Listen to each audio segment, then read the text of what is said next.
Good morning students. कल अपन ने application of IP पढ़ रहे थे।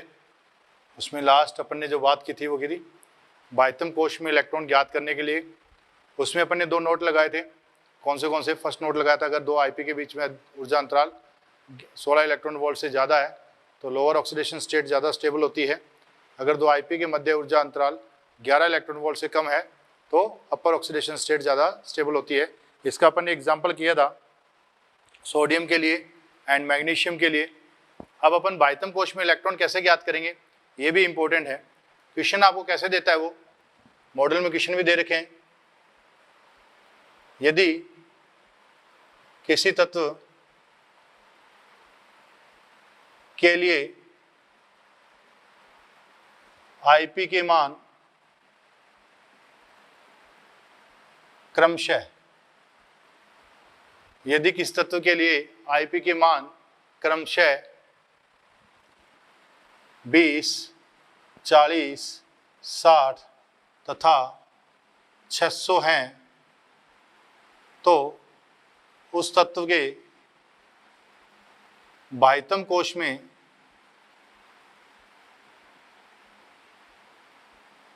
इलेक्ट्रॉनों की संख्या होगी। उस तत्व के बाह्यतम कोश में इलेक्ट्रॉनों की संख्या होगी। अब उसने आईपी के मान दे दिए 20, 40, 60 एंड 600। 20, 40, 60 एंड 600। अब IP1 20 दे रखी है, IP2 40 दे रखी है, IP3 60 दे रखी है, IP4 600 दे रखी है। यहाँ डिफरेंस ज़्यादा नहीं है, यहाँ डिफरेंस ज़्यादा नहीं है, परंतु यहाँ डिफरेंस बहुत ज़्यादा है। देखो 10 से मल्टीप्लाई हुआ है। जहाँ भी डिफरेंस आपको ज़्यादा मिल रहा है इसका मतलब ये है कि उस तत्व के बाह्यतम कोश में उतने इलेक्ट्रॉन रिमूव करके, जहाँ मिनिमम डिफरेंस था उतने इलेक्ट्रॉन रिमूव करके उसने अपने बाह्यतम कोश में क्या कर लिया है, अक्रिय गैस विन्यास कर लिया है। अक्रिय गैस विन्यास से इलेक्ट्रॉन निकालने में अपने को ऊर्जा की आवश्यकता अधिक होगी। अक्रिय गैस विन्यास से इलेक्ट्रॉन निकालने के लिए अपने को ऊर्जा की आवश्यकता अधिक होगी। इसलिए यहाँ पर आईपी का डिफरेंस बहुत ज़्यादा आया है। यहाँ आईपी का डिफरेंस बहुत ज़्यादा आया है। आईपी का डिफरेंस ज़्यादा आने के कारण ही अपने को लगा कि उसके बाह्यतम कोश में कितने इलेक्ट्रॉन थे, 3 इलेक्ट्रॉन थे, उसने रिमूव कर दिए। इलेक्ट्रॉन 3 रिमूव करने के बाद में क्या बन गया, आईपी अक्रिय गैस विन्यास बन चुका है।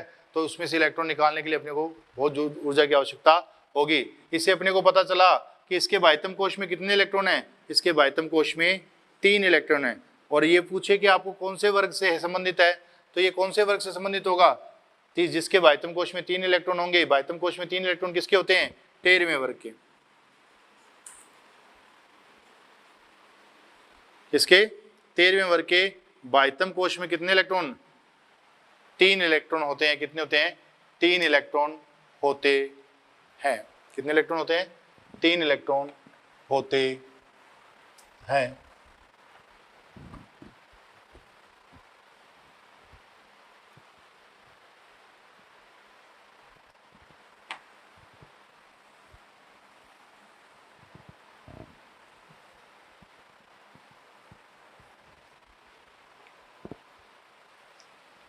तीन इलेक्ट्रॉन होते हैं।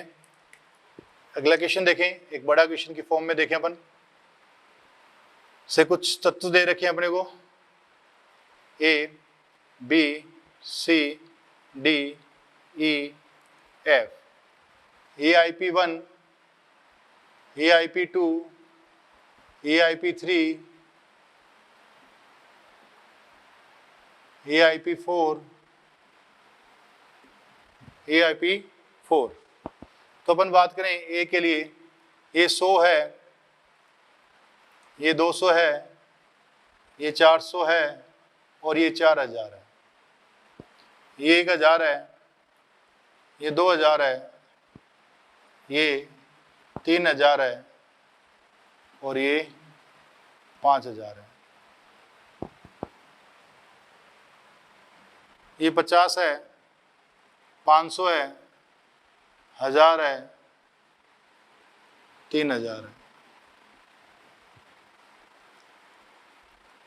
70 है, 140 है, 1400 है और 3500 है।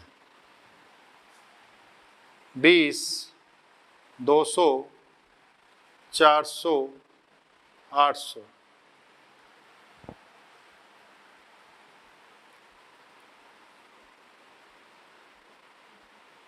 चलो ई तक कर लेते हैं अपन, ज़्यादा हो जाएंगे। अब बात करें कौन सा एलिमेंट कौन से वर्ग से संबंधित है। पहले अपन पता लगाएं क्वेश्चन क्या क्या लिखते हैं, पहले क्वेश्चन लिख दें। उपरोक्त में से कौन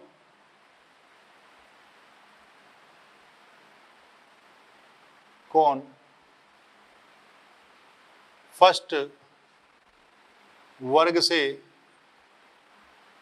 संबंधित है। प्रथम वर्ग से कौन संबंधित है? सेकंड वर्ग से कौन संबंधित है? Third question.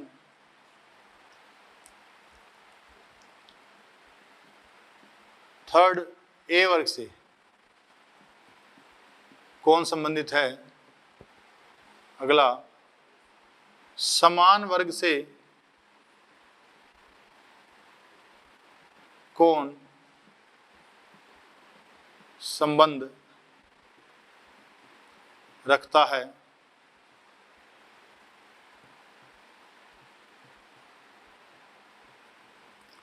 अगला, अक्रिय गैस कौन हो सकता है? अक्रिय गैस कौन हो सकता है? अक्रिय गैस कौन हो सकता है? अपने 5 क्वेश्चन लिखे हैं, इन 5 क्वेश्चनों के बारे में बात करते हैं। अब पता लगाएं कि कौन से वर्ग से संबंधित हो सकता है। पहले का पता लगाएं, 100, 200, 400, 4000। डिफरेंस सबसे ज़्यादा कहाँ पर है? माइनस नहीं करना है, अपने को देखना है मल्टीप्लाई ज़्यादा कहाँ हो रहा है। डिफरेंस IP3 और IP4 के बीच में मध्य मैक्सिमम है, तो इसके बाह्यतम कोश में कितने इलेक्ट्रॉन रहे होंगे? इसके बाह्यतम कोश में 3 इलेक्ट्रॉन रहे होंगे। मतलब ये कौन से वर्ग का होगा? ये थर्ड ए वर्ग का होगा। किसका होगा? थर्ड ए वर्ग का। यहाँ देखें, सबसे ज़्यादा IP किसकी मिल रही है? बी की ही मिल रही है। सबसे ज़्यादा फर्स्ट IP किसकी मिल रही है? बी की मिल रही है। सबसे ज़्यादा फर्स्ट IP किसकी मिल रही है? बी की मिल रही है। तो मतलब ये कौन हो सकता है? अक्रिय गैस। कौन? अक्रिय गैस हो सकता है। सबसे ज़्यादा IP फर्स्ट IP किसकी है? बी की है। तो ये कौन हो सकता है? अक्रिय गैस हो सकता है। यहाँ अंतर किसमें ज़्यादा है? यहाँ 50 से सीधा 500 जा रहे हैं, तो यहाँ डिफरेंस सबसे ज़्यादा है। तो ये कौन हो सकता है? ये फर्स्ट ग्रुप हो सकता है। कौन होता है? फर्स्ट ग्रुप हो सकता है। यहाँ देखा 70 से 140 ज़्यादा डिफरेंस नहीं है, पर 140 से सीधा 400 गए, यहाँ डिफरेंस बहुत ज़्यादा है। मतलब IP2 मतलब उसके बाह्यतम कोश में कितने 2 इलेक्ट्रॉन हैं? तो ये कौन से वर्ग का? सेकंड वर्ग का हो सकता है। किसका? सेकंड वर्ग का हो सकता है। 20 से 200 यहीं पर डिफरेंस सबसे ज़्यादा है, तो ये कौन से का हो सकता है? फर्स्ट ग्रुप का हो सकता है। किसका हो सकता है? फर्स्ट ग्रुप का हो सकता है। किसका हो सकता है? फर्स्ट ग्रुप का हो सकता है। तो अपने को पता लग गया। इसने कहा उपरोक्त में से कौन फर्स्ट वर्ग से संबंधित है, तो अपने को पता लगा फर्स्ट ग्रुप से कौन कौन संबंधित है? C and E। आंसर आ गया C एंड E। नेक्स्ट बात करें सेकेंड वर्ग से कौन संबंधित है, तो आंसर आ गया अपना पास D। नेक्स्ट पूछ रहा है थर्ड ए वर्ग से कौन संबंधित है, आंसर आ गया A। अगला समान वर्ग से कौन संबंधित है, फर्स्ट ग्रुप से कौन है? C and E। अक्रिय गैस कौन हो सकता है? अक्रिय गैस अपने पास हो सकता है। आंसर आ गया B। कौन? B। तो ये अपने को पता लग गया कि कौन से वर्ग से संबंधित है। तो ऐसा क्वेश्चन आए तो अपन कर सकते हैं।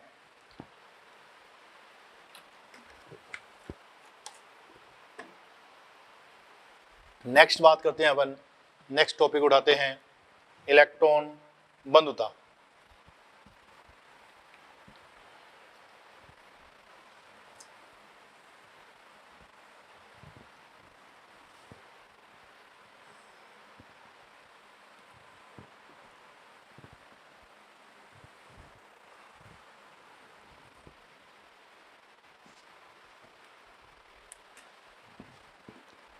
इलेक्ट्रॉन बंधुता या EA, इलेक्ट्रॉन एफिनिटी। इलेक्ट्रॉन की चाह, इलेक्ट्रॉन की चाह या इलेक्ट्रॉन बंधुता, इसके लिए बात करें क्या है ये? विलगित गैसीय परमाणु के, विलगित गैसीय परमाणु के बाह्यतम कोश में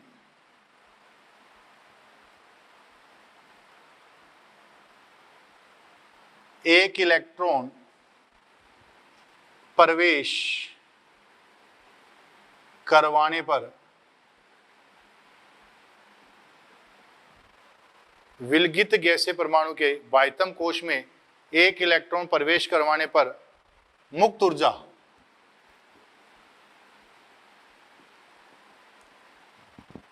ऊर्जा को इलेक्ट्रॉन बंधुता कहते हैं। क्या कहते हैं? इलेक्ट्रॉन बंधुता कहते हैं। X है, गैस है, इसके बाह्यतम कोश में एक इलेक्ट्रॉन प्रवेश कराया प्लस एक इलेक्ट्रॉन, तो क्या बन गया? ये बन गया। और साथ में क्या निकलेगी? एनर्जी बाहर निकलेगी।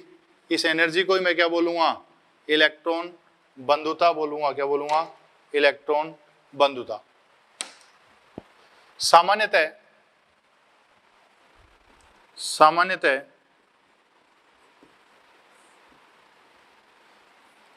उदासीन गैसीय परमाणु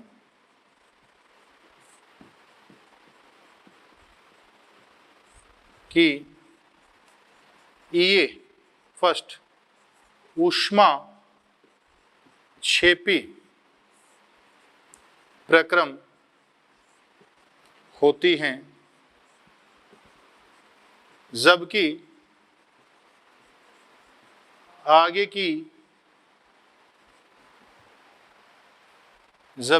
की EA जैसे EA2, EA3 ऊष्मा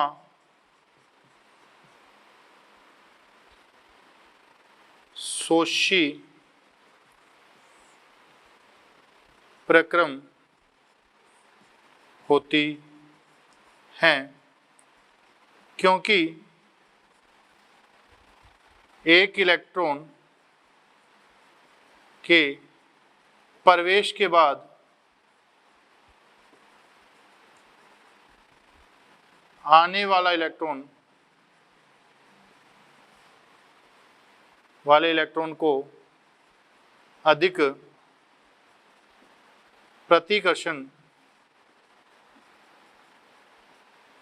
मिलता है। क्या लिखा आपने? कि सामान्यतः उदासीन गैसीय परमाणु की EA फर्स्ट ऊष्मा क्षेपी प्रक्रम होती है। प्रथम EA तो कैसी होगी? ऊष्मा क्षेपी प्रक्रम होगी, जबकि आगे की EA मतलब EA2 दूसरा इलेक्ट्रॉन प्रवेश कराएंगे, तीसरा कराएंगे, वो प्रक्रम कैसे होंगे? ऊष्मा शोषी प्रक्रम होते हैं, क्योंकि आने वाले इलेक्ट्रॉन को एक इलेक्ट्रॉन अपने प्रवेश करा दिया, उसके बाद में क्या होगा? आने वाले इलेक्ट्रॉन को अधिक प्रतिकर्षण मिलेगा, जिससे अपने को अधिक वर्क करना पड़ेगा। इसकी अगर यूनिट बोली जाए, इसकी यूनिट वही होंगी जो ऊष्मा की होती हैं, किलोजूल पर मोल या किलो कैलोरी पर मोल या इलेक्ट्रॉन वोल्ट पर एटम। ये यूनिट उसी की यही होंगी जो अपने आईपी की पढ़ी थी जो इसकी बात कर रहे हैं। अपन नेक्स्ट बात करते हैं ईए को प्रभावित करने वाले कारक। ईए को प्रभावित करने वाले कारक कौन से हैं?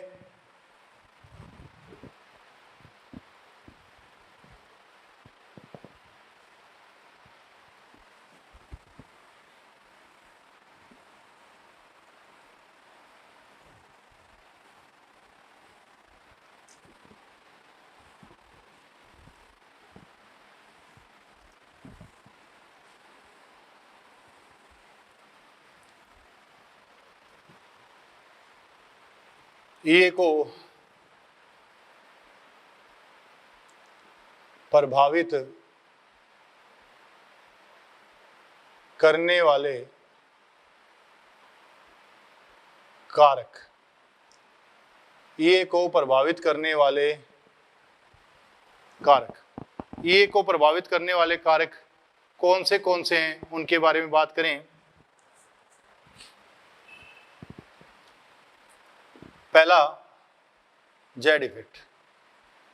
जेड इफेक्ट समानुपाती होता है किसके? ईए के। किसी तत्व के लिए ईए के मान, जेड इफेक्ट के मान जितने ज्यादा होंगे ईए की वैल्यू उतनी ज्यादा होगी। दूसरी बात करें अपन साइज। साइज व्युत्क्रमानुपाती होते किसके? ईए के। साइज बड़ी होगी तो आने वाले इलेक्ट्रॉन को आकर्षण बल नहीं मिलेगा, प्रतिकर्षण बल ज्यादा मिलेगा, तो उसके ईए की वैल्यू घट जाएगी। तीसरी बात करें सिग्मा। सिग्मा व्युत्क्रमानुपाती होते किसके? ईए के। चौथी बात करें पॉजिटिव चार्ज। पॉजिटिव चार्ज समानुपाती होता है किसके? ईए के। पांचवी बात करें नेगेटिव चार्ज। ये व्युत्क्रमानुपाती होते किसके? ईए के। नेगेटिव चार्ज व्युत्क्रमानुपाती होते किसके? ईए के।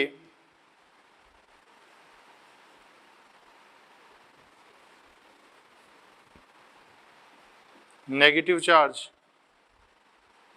व्युत्क्रमानुपाती होते किसके? ईए के। सिक्स्थ बात करें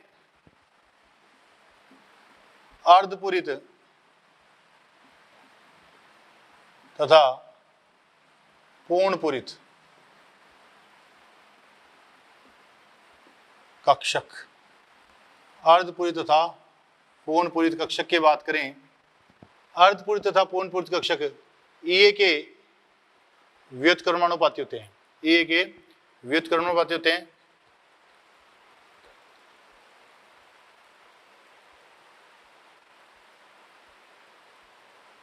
ईए के व्युत्क्रमानुपाती होते हैं। तो ये अपने पास 6 कारक हो गए ईए को प्रभावित करने वाले कारकों में। पहला जेड इफेक्ट समानुपाती होता है ईए के। साइज व्युत्क्रमानुपाती होता है ईए के। सिग्मा व्युत्क्रमानुपाती होती है ईए के। पॉजिटिव चार्ज समानुपाती होता है ईए के। नेगेटिव चार्ज व्युत्क्रमानुपाती होता है ईए के। 6 अर्धपूरित तथा पूर्णपूरित कक्षक समानुपाती होते हैं किसके? ईए के। इस हिसाब से अपन बता सकते हैं कि ये कारक है। अब इनको अप्लाई करें, अपन इनको अप्लाई करेंगे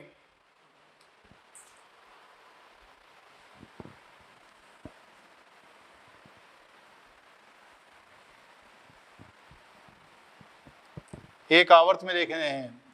ये सामान्यतः अधातुओं का गुणधर्म है। किसका है? अधातुओं का गुणधर्म है। Lithium, beryllium, boron, carbon, nitrogen, oxygen, fluorine and neon. Neon के पास पूर्णपूरित कक्षक है, क्या है? 2p6 है। ये इलेक्ट्रॉन लेकर किसमें बदल जाएगा? नियोन माइनस में बदलना चाहिए। किसमें? नियोन माइनस में। जबकि ये किसमें बदलना चाहिए? p4 में। ये किसमें बदलना चाहिए? p1 में। किसमें? p1 में। p1 में।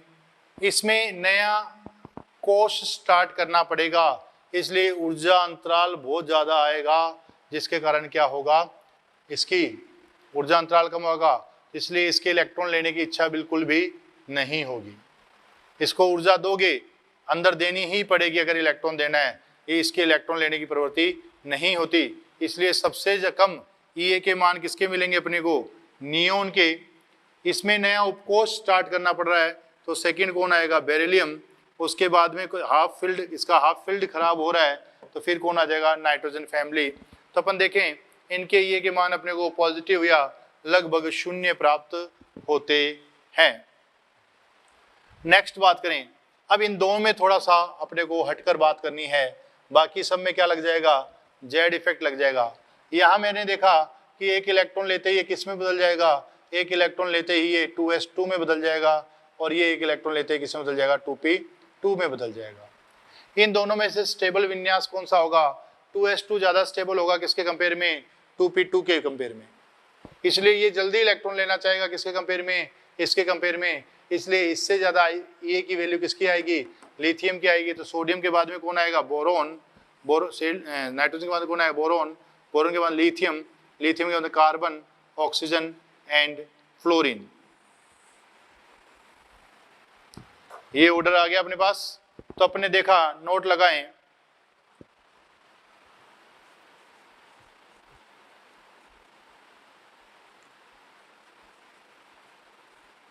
एक आवर्त में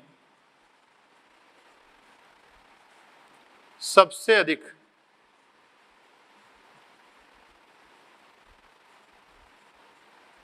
Ea के मान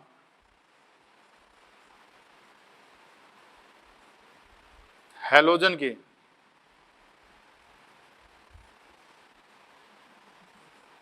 तथा न्यूनतम Ea के मान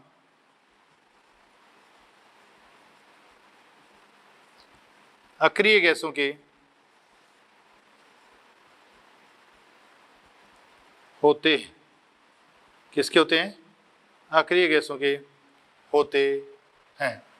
एक आवर्त में सबसे अधिक Ea के मान हैलोजन के तथा न्यूनतम Ea के मान अक्रिय गैसों के होते हैं। किसके होते हैं, अक्रिय गैसों के होते हैं। सबसे अधिक हैलोजन के और न्यूनतम अक्रिय गैसों के होते हैं। नेक्स्ट अगर अपन बात करें,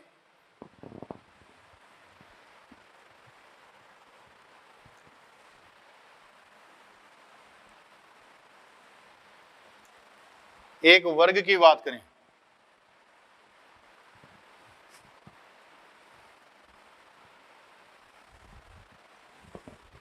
एक वर्ग की बात करें, एक वर्ग में ऊपर से नीचे जाते हैं फ्लोरीन, क्लोरीन, ब्रोमीन, आयोडीन। एक वर्ग में ऊपर से नीचे जा रहे हैं, तो साइज बढ़ रही है, तो ये के मान क्या होने चाहिए, कम होने चाहिए। साइज क्या हो रही है, इंक्रीज हो रहे हैं। ए के मान क्या हो रहे हैं, कम होने चाहिए। परंतु क्या होता है, फ्लोरीन की साइज स्मॉल होती है, तो आने वाले इलेक्ट्रॉन को प्रतिकर्षण अधिक मिलता है।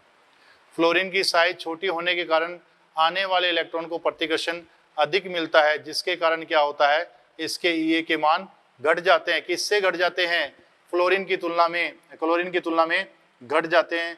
तो यहाँ ऑर्डर किसका आ जाएगा, क्लोरीन। पूरी आवर्त सारणी में सबसे ज्यादा Ea के मान किसके मिलते हैं, क्लोरीन के मिलते हैं। किसके मिलते हैं, क्लोरीन के।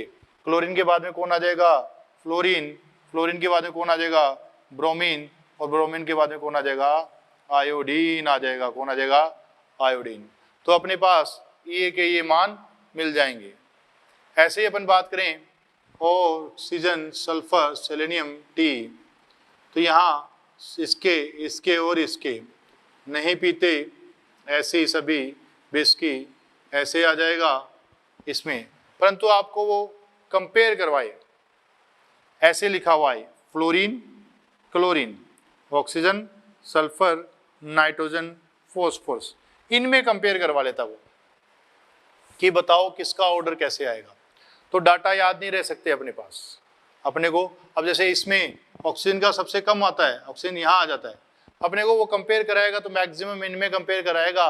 वो इनमें मैक्सिमम पूछेगा तो मैक्सिमम किसका हो जाएगा, सल्फर का हो जाएगा। किसका हो जाएगा, सल्फर का। इनमें अगर वो बात करता है तो इनमें ऑर्डर क्या आ जाएगा, सबसे ज़्यादा क्लोरीन, फिर फ्लोरीन, फिर सल्फर, फिर ऑक्सीजन, फिर फॉस्फोरस और फिर नाइट्रोजन। फिर नाइट्रोजन आ जाएगा, तो अपने पास ऑर्डर क्या आ जाएगा, chlorine, fluorine, sulphur, oxygen, phosphorus and nitrogen. अपने ये ऐसा Z बना देना, chlorine, fluorine, sulphur, oxygen, phosphorus and nitrogen. तो ये अपने पास ऑर्डर आ जाएगा। ठीक है, नेक्स्ट बात करते हैं अपन, ये किसका लक्षण है, ये अधातुओं का लक्षण है। किसका है, अधातुओं का। अधातुओं के बारे में ये याद रखना। अब बात करते हैं अपन आगे,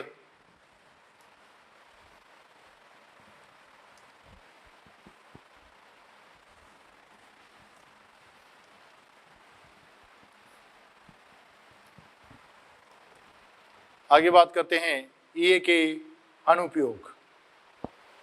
ये जरूर याद रखना कि सेकेंड पीरियड के ये फर्स्ट की वैल्यू कम होती है किससे, थर्ड पीरियड। थर्ड पीरियड वालों से, ये फर्स्ट में बात करें तो थर्ड पीरियड वालों की ज्यादा होगी। अगर ये सेकंड की बात करें, सेकंड पीरियड वालों की ये सेकंड ज्यादा होती है किससे, थर्ड पीरियड वालों से। थर्ड पीरियड वालों से ज्यादा होगी किसकी, सेकंड पीरियड वालों में। ये फर्स्ट किसकी ज्यादा होगी, थर्ड पीरियड वालों की। ये सेकंड किसकी ज्यादा होगी, सेकंड पीरियड वालों की, क्योंकि ये कैसा है, ऊष्मा शोषी प्रक्रम है। क्या है, ऊष्मा शोषी प्रक्रम है। क्या है, ऊष्मा शोषी प्रक्रम है। क्या है, ऊष्मा शोषी प्रक्रम है। इसके अनुप्रयोग पढ़ें, इसके उपयोग पढ़ते हैं। चलिए,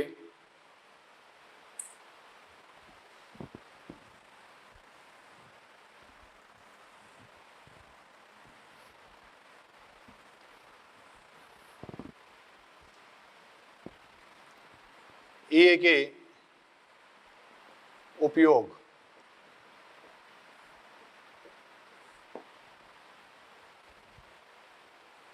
नेक्स्ट अपन बात करते हैं ये के अनुप्रयोग या उपयोग।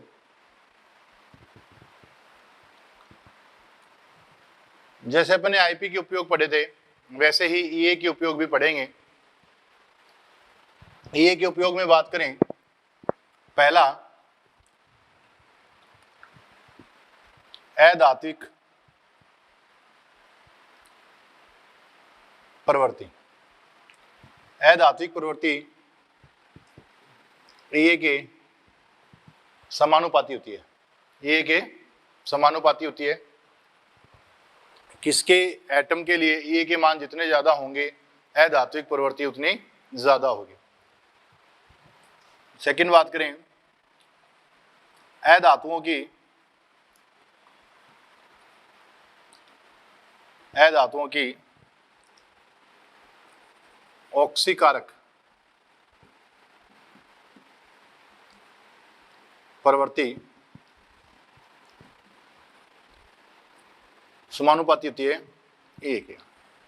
देखो बेटा, अगर जैसे अपन ने आईपी में बात की थी, आईपी में बात की थी कि गैसीय अवस्था में अपचायक प्रवृत्ति है वो आईपी के व्युत्क्रमानुपाती होती है। वैसे ही अपन ये गैसीय अवस्था में बात कर रहे हैं। किस में बात कर रहे हैं, गैसीय अवस्था में बात कर रहे हैं। अगर ये जलीय अवस्था में बात की जाए तो जलीय अवस्था में ऑक्सीकारक प्रवृत्ति 3 ऊर्जाओं पर निर्भर करती है। जलीय अवस्था में ऑक्सीकारक प्रवृत्ति 3 ऊर्जाओं पर निर्भर करती है। कितने ऊर्जा पर, 3 ऊर्जा पर निर्भर करती है। पहली है हाइड्रेशन एनर्जी, हिंदी में बोलते हैं हाइड्रेशन एनर्जी को जल योजन ऊर्जा। दूसरी है ईए, तीसरी है बंद वियोजन ऊर्जा। हाइड्रेशन एनर्जी अपन पढ़ चुके हैं, समानुपाती होती है किसके, Q बाई आर के, किसके, Q बाई आर के। ये क्या है, एक जल योजन ऊर्जा है, जल योजन ऊर्जा क्या है, जल योजन ऊर्जा है। ये क्या है, आवेश है, और ये क्या है, त्रिज्या है। किसी भी आयन के लिए रेडियस कम होगी और आवेश घनत्व ज्यादा होगा तो उसकी जल योजन ऊर्जा ज्यादा होगी। अपन पहले पढ़ चुके हैं कि जल योजन ऊर्जा क्या है, एक ऊष्माक्षेपी प्रक्रम है। कैसा है, ऊष्माक्षेपी। ये कैसा है, ऊष्माक्षेपी।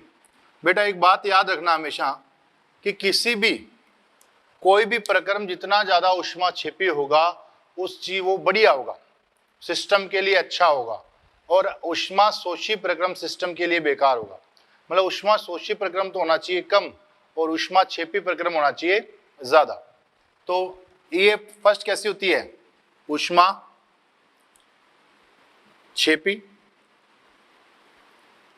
और बीडी कैसी होती है, ऊष्मा शोषी।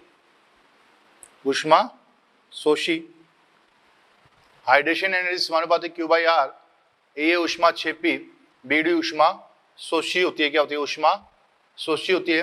हाइड्रेशन एनर्जी समानुपाती होती है Q बाई आर के।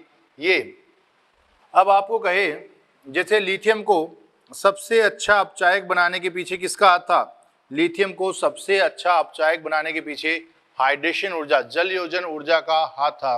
वैसे ही फ्लोरीन को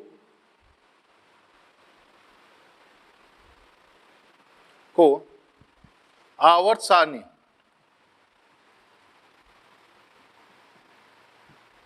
का सबसे अच्छा अपचायक नहीं, ऑक्सीकारक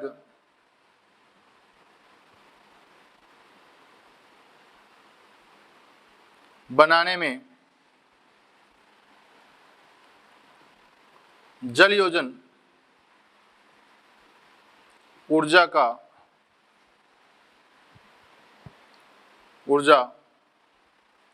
कारण है। हाइड्रेशन एनर्जी सबसे, फ्लोरीन पूरी आवर्त सारणी का सबसे अच्छा ऑक्सीकारक होता है। हाइड्रोजन से जो फ्लोरीन आवर्त सारणी का सबसे अच्छा ऑक्सीकारक होता है। फ्लोरीन से जो टकराता है चूर चूर हो जाता है। इसका मतलब ये हुआ फ्लोरीन हर किसी का क्या कर देगी, ऑक्सीकरण कर देगी। और इसको अच्छा ऑक्सीकरण बनाने के पीछे सबसे ज्यादा हाथ किसका है, हाइड्रेशन ऊर्जा का है। जैसे अपन एक रिएक्शन देखें, F2 है, इसमें बंद वियोजन ऊर्जा लगाई तो क्या बन जाएगा, 2F बन जाएगा। 2F से F माइनस बन जाएगा। ये क्या होगी, ये होगी F माइनस गैस से पानी में डाला तो क्या बन जाएगी, हाइड्रेशन एनर्जी बन जाएगी। एक्वस क्या बन जाएगी, एक्वस। तो तीन ऊर्जाएं आ गई, बंद वियोजन ऊर्जा, EA एंड हाइड्रेशन एनर्जी। सबसे इंपॉर्टेंट रोल किसका है, हाइड्रेशन एनर्जी का है। तो ये याद रखें, सबसे इंपॉर्टेंट रोल किसका है, हाइड्रेशन एनर्जी का। नेक्स्ट बात करें, एक क्वेश्चन पूछा जाता है अपने मॉड्यूल में भी दे रखा है,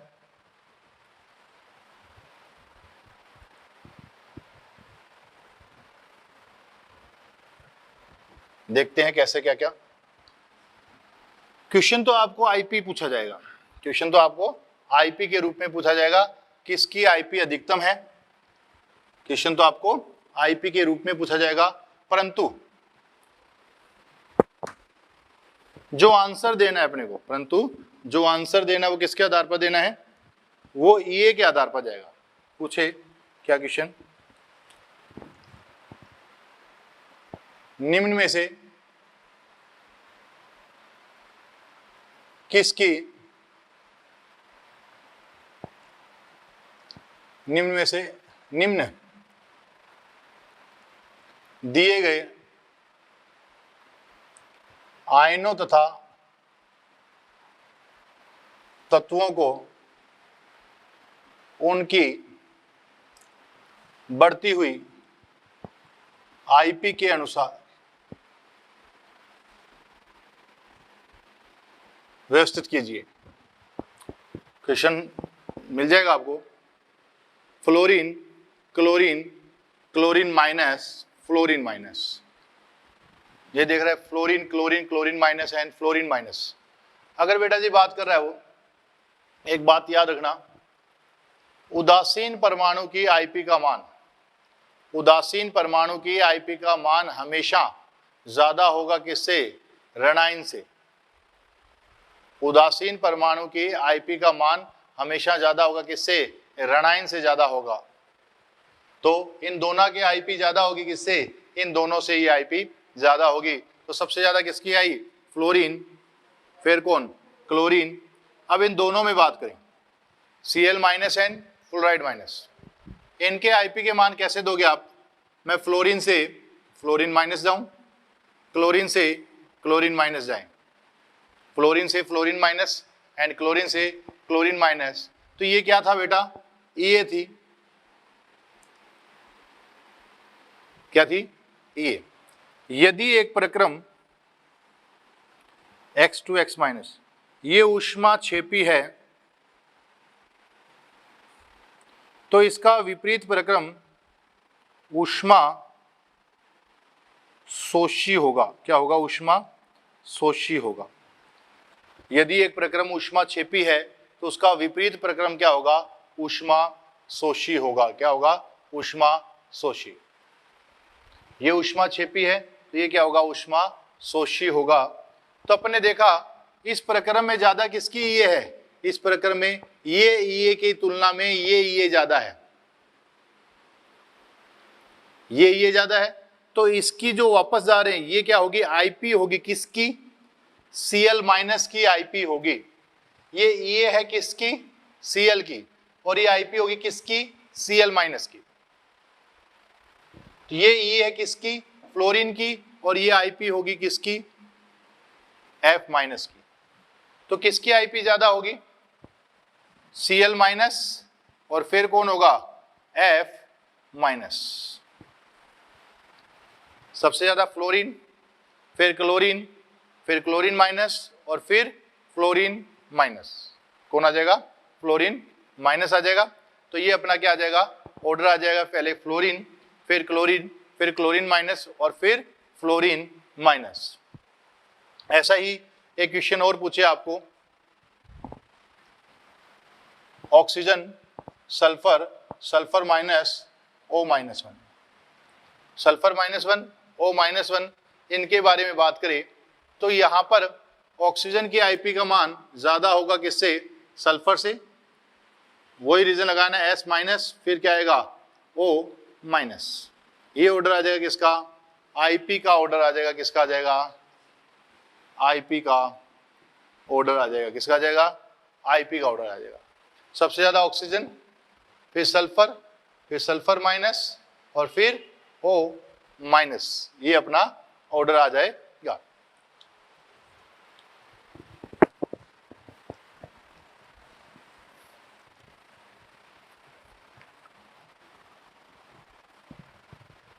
नेक्स्ट अपन बात करते हैं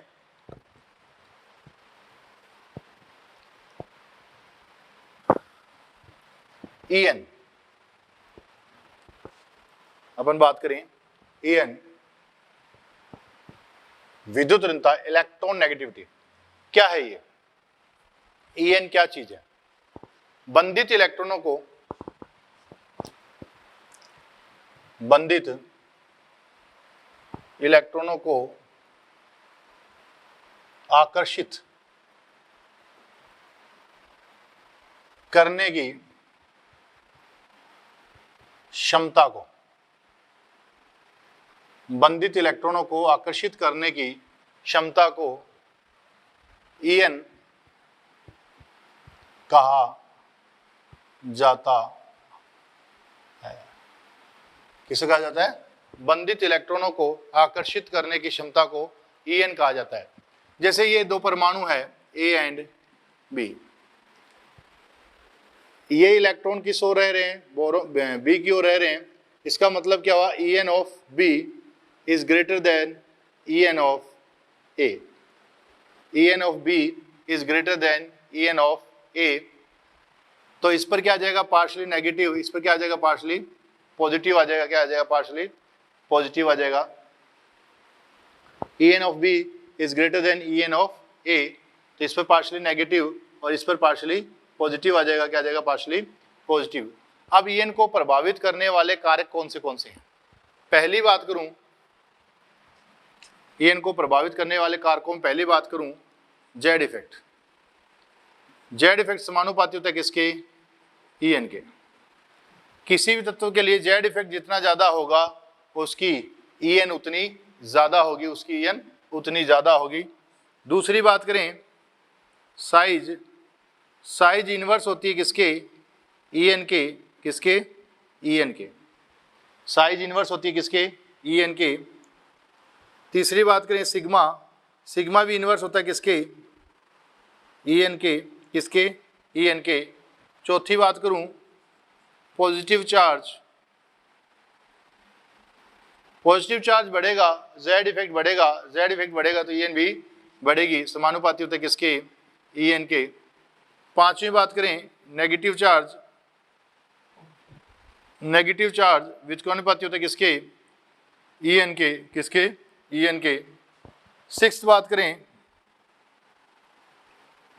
अर्धपूरित पूर्ण पूरित कक्षक इस पर निर्भर नहीं करता। ये सबसे इंपॉर्टेंट बात है कि जो En होती है वो अर्धपूरित पूर्ण पूरित कक्षकों पर निर्भर नहीं करती। किस पर निर्भर नहीं करती? अर्धपूरित पूर्ण पूरित कक्षकों पर निर्भर नहीं करती। इसीलिए बेटा जी एक En ही एक ऐसा कारक है जो एक आवर्त में लगातार क्या होता है? बढ़ता रहता है। अपन ने आईपी में देखा था कि बीच बीच में गैप आ रहे थे। अपन ने उसमें EA में देखा था कि बीच बीच में क्या आ रहे थे? गैप आ रहे थे। वो किसके कारण आ रहे थे? अर्धपूरित व पूर्ण पूरित कक्षकों के कारण आ रहे थे। जबकि यहाँ पर ये बंधित इलेक्ट्रॉनों को आकर्षित करने की क्षमता है, ये किस पर निर्भर नहीं करेगा? अर्धपूरित तथा पूर्ण पूरित कक्षकों पर निर्भर नहीं करेगा। 7th फैक्टर है जो इसी में है, एस प्रतिशत लक्षण समानुपाती होते किसके? En के। एस प्रतिशत लक्षण समानुपाती होते किसके? En के समानुपाती होते हैं। अपन बात करें sp2 एंड sp3, ये कार्बन का प्रकार है। एक कार्बन sp है, एक sp2 है, एक sp3 है। एस प्रतिशत लक्षण देखें तो यहाँ कितने हुए? 50%, यहाँ कितने हुए? 33%, और यहाँ कितने हुए? 25%। कितने हुए? 25%। अगर En कारक देखा जाए, क्या देखा जाए? En कारक, तो यहाँ पर En कितनी आती है? 3.25 आती है, यहाँ 2.75 मिलती है अपने को, और यहाँ कितनी मिलती है अपने को? 2.5 मिलती है। इसका मतलब ये हुआ कि जैसे जैसे एस प्रतिशत लक्षण घट रहे हैं अपने, वैसे वैसे En का मान भी घट रहा है। ये जो अपन लिख रहे हैं, ये कौन सा कार्बन है? sp3 कार्बन है, ये sp2 कार्बन है, और ये sp कार्बन है। sp कार्बन की En क्या होती है? ज़्यादा होती है, सबसे ज़्यादा, क्योंकि उसमें एस प्रतिशत लक्षण क्या होते हैं? ज़्यादा होते हैं। तो अपने पास 7th एस प्रतिशत कारक आ गए, इसका स्पेशल ध्यान देना है। नेक्स्ट बात करें अपन,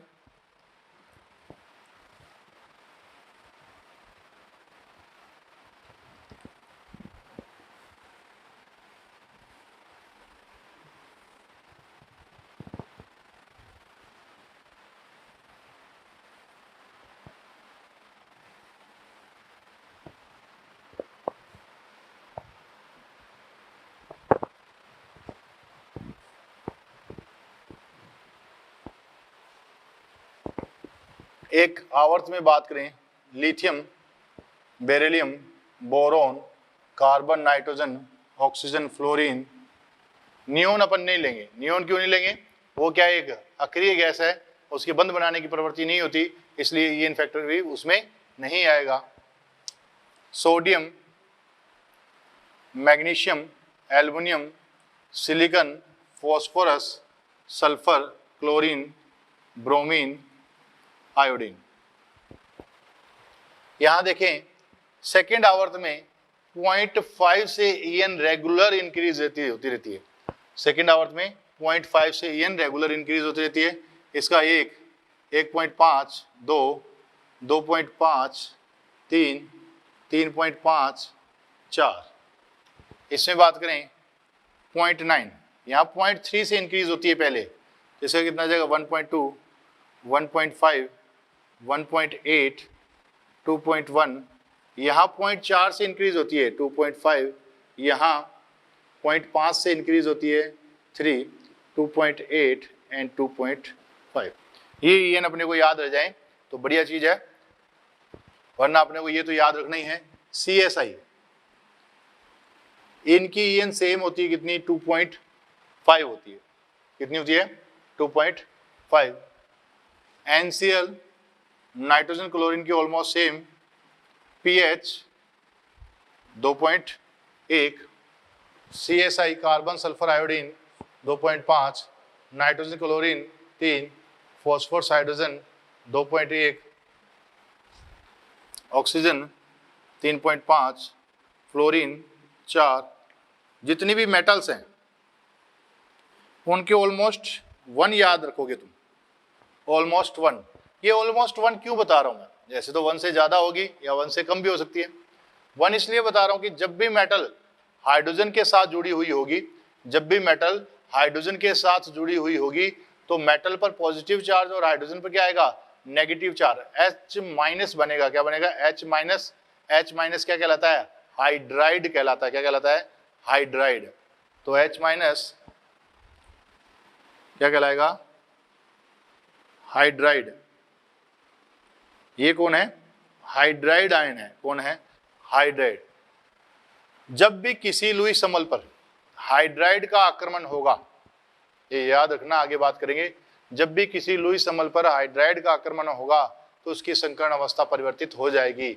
और जब भी किसी लुईस क्षार पर प्रोटोन मतलब प्रोटोनीकरण होगा, प्रोटोनीकरण मतलब H+ का आक्रमण, इसका आक्रमण H+ का आक्रमण होगा तो उसकी संकर्ण अवस्था परिवर्तित नहीं होगी, उसकी संकर्ण अवस्था परिवर्तित नहीं होगी। तो इन दोनों का याद रखना, वो बार बार पूछ लेता है, आगे बात भी करेंगे कि जब भी H- का आक्रमण होगा तो उसकी संक्रमण अवस्था परिवर्तित हो जाएगी, जब भी H+ का आक्रमण होगा तो उसकी संक्रमण अवस्था परिवर्तित नहीं होगी। ये किस पर आक्रमण करेगा? लुईस क्षार पर। और ये किस पर करेगा? लुईस अम्ल पर करेगा। किस पर करेगा? लुईस अम्ल पर। नेक्स्ट बात करते हैं अपन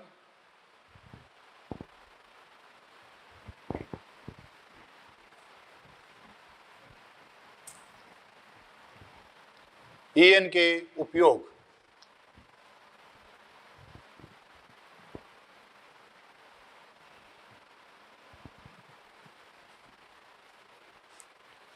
ईएन के उपयोग। पहला है, ईएन का पहला उपयोग है ऑक्सी अम्लों की अम्लीय प्रवृत्ति।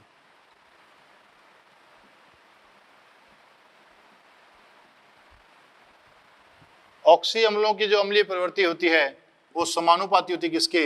ईएन के। और समानुपाती होती है किसके? Oxidation state. Positive oxidation state होती है उसके समानुपाती होती है, और ईएन के भी समानुपाती होती है। अपन बात करें जैसे HClO4, HbRO4 और HiO4। देखें यहाँ ईएन कितनी है? 3, यहाँ 2.8, यहाँ कितनी है? 2.5। ईएन घट रही है, ईएन क्या होगी? डिक्रीज होगी। तो एसिडिक नेचर क्या होगा? डिक्रीज होगा। एसिडिक नेचर क्या होगा? डिक्रीज। इसकी सबसे ज्यादा फिर इसकी। तो ऐसे ही अपन बात करें H4 SiO4, H4 SiO4, H3PO4, H2SO4 और HClO4। H4SiO4, H3PO4, H2SO4, HClO4। मैं क्या देख रहा हूं, यहां से यहां जा रहे हैं, En कारक क्या हो रहा है, बढ़ रहा है। En बढ़ रही है तो एसिडिक नेचर क्या होगी, बढ़ जाएगी। तो एसिडिक नेचर का ऑर्डर क्या आ जाएगा, सबसे ज्यादा HClO4, फिर H2SO4, फिर H3PO4, फिर H4SiO4। नेक्स्ट बात करें H3BO3, H2CO3, HNO3 and HClO4। H3BO3, H2CO3, HNO3 and HClO4। इनमें बात करें ऑक्सीडेशन कितनी है इसमें, +7, और यहाँ कितनी है, +5। तो ऑक्सीडेशन स्टेट बढ़ेगी, पॉजिटिव चार्ज, तो En बढ़ेगी, तो यहाँ पर क्या होगा, ये होगा। इनमें बात करें En बढ़ रही है तो एसिडिक नेचर क्या होगी, बढ़ेगी। En बढ़ेगी तो एसिडिक नेचर भी क्या होगी, बढ़ जाएगी। एसिडिक नेचर भी क्या होगी, बढ़ जाएगी। अपन बात करें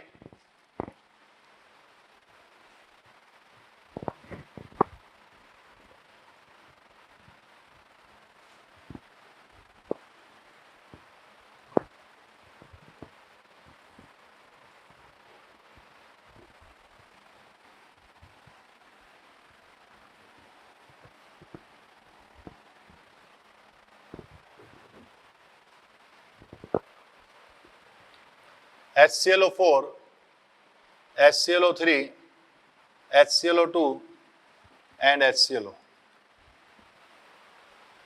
सेंट्रल एटम सेम है, क्लोरीन है। इस पर कितना, +7, +5, +3 एंड +1। यहां से यहां जा रहे हैं, ऑक्सीडेशन स्टेट इंक्रीज हो रही है, एसिडिक नेचर क्या होगी, इंक्रीज होगी। एसिडिक नेचर क्या होगी, इंक्रीज होगी। Oxidation state increase, acidic nature भी इंक्रीज होगी। अपन बात करें H2SO4 एंड H2SO3, इसमें +6, +4, यहाँ एसिडिक नेचर ज़्यादा। HNO3 एंड HNO2, यहाँ +3 है, यहाँ +5 है। यहाँ एसिडिक नेचर HNO3 की ज़्यादा होती है, किससे, HNO2 से। किससे, HNO2 से। तो इस हिसाब से अपन देख सकते हैं कि एसिडिक नेचर कब बढ़ेगी, जब En बढ़ेगी तो एसिडिक नेचर भी इंक्रीज होगी। बेसिक नेचर ऑफ, दूसरा basic nature of hydroxide inverse होती है किसके, En के। इनवर्स होती है किसके, En के। इनवर्स होती है basic nature of hydroxide inverse to En, LiOH, NaOH, KOH, RbOH and CgMOH। Top to bottom जा रहे हैं, क्या कर रहे हैं, टॉप टू बॉटम जा रहे हैं। तो यहाँ से यहाँ जा रहे हैं तो En क्या हो रही है, डिक्रीज हो रही है। तो एसिडिक नेचर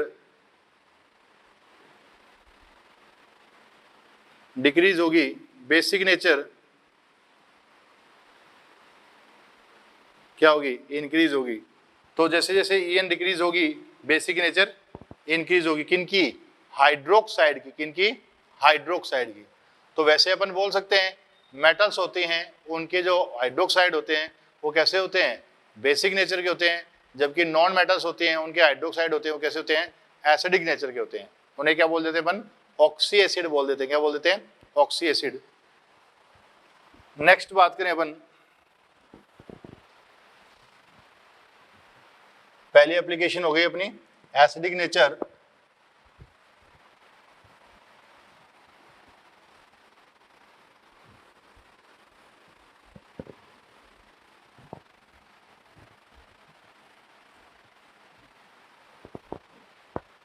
दूसरी बात करें धात्विक तथा अधात्विक लक्षण। धात्विक लक्षण होते हैं वो ईएन के व्युत्क्रमानुपाती होते हैं, जबकि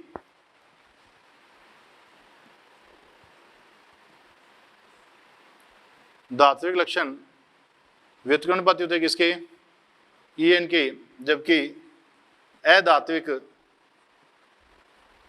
लक्षण क्या होते हैं? समानुपाती होते हैं किसके? ईएन के। क्या होते हैं? समानुपाती होते हैं ईएन के। जैसे अपन देखें एक आवर्त में बाएं से दाएं जाएंगे, एक आवर्त में बाएं से दाएं जाएंगे तो ईएन बढ़ेगी, तो अधात्विक लक्षण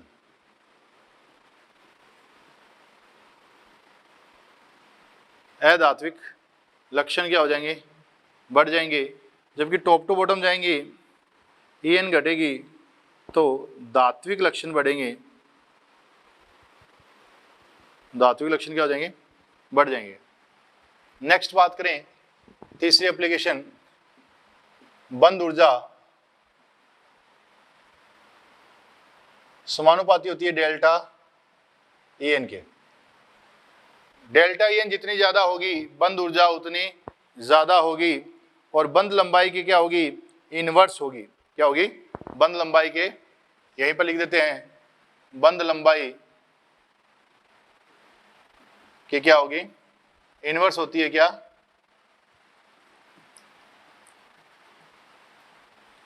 डेल्टा ईएन।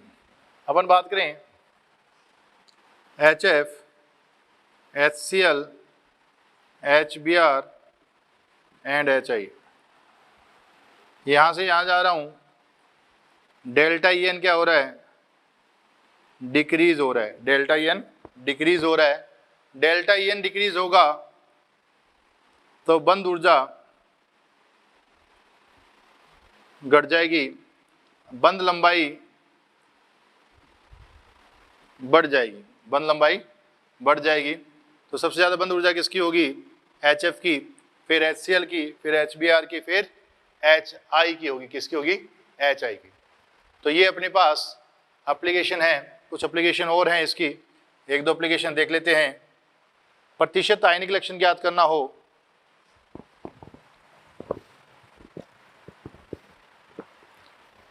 सहसंयोजक बंध में प्रतिशत आयनिक लक्षण ज्ञात करना हो, वो किससे ज्ञात करेंगे? एक फॉर्मूला है हेनरी स्मिथ का फॉर्मूला, उस फॉर्मूले से अपन ज्ञात कर सकते हैं।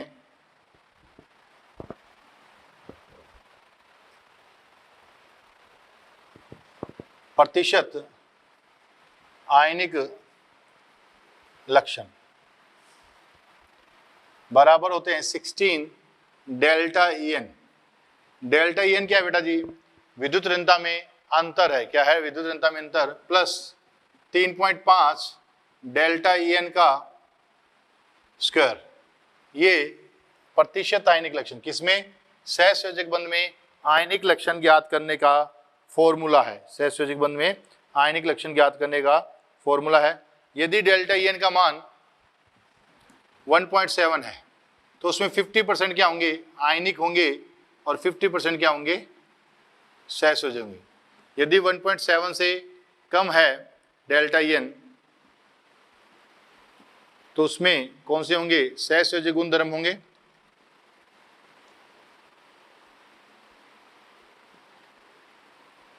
सहसंयोजक अणु होगा। यदि 1.7 से ज्यादा है डेल्टा ईएन, सॉरी उल्टा बना दिया,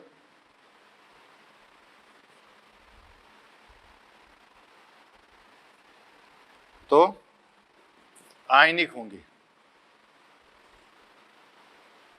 अणु कैसा होगा? आयनिक होगा। यदि डेल्टा ईएन का मान 1.7 से कम है तो सहसंयोजक, डेल्टा ईएन का मान 1.7 से ज़्यादा है तो आयनिक गुण होंगे, वरना सहसंयोजक होंगे। अगर 1.7 के बराबर है तो 50-50 का काम चलेगा, आधे आयनिक और आधे सहसंयोजक होंगे। एक इसका फॉर्मूला है, ये हेनरी स्मिथ का फॉर्मूला है। तो आज के लिए अपन इतना ही करते हैं। बाकी बातें नेक्स्ट क्लास में करेंगे। इसमें कुछ क्वेश्चन अपन करेंगे, कल नई क्लास में आप क्वेश्चन भी करके लाना, कुछ क्वेश्चन मैं करवाऊंगा आपको और कुछ आप करके लाओगे, उनके बेस पर करेंगे क्वेश्चन आगे। आज के लिए इतना ही, थैंक यू।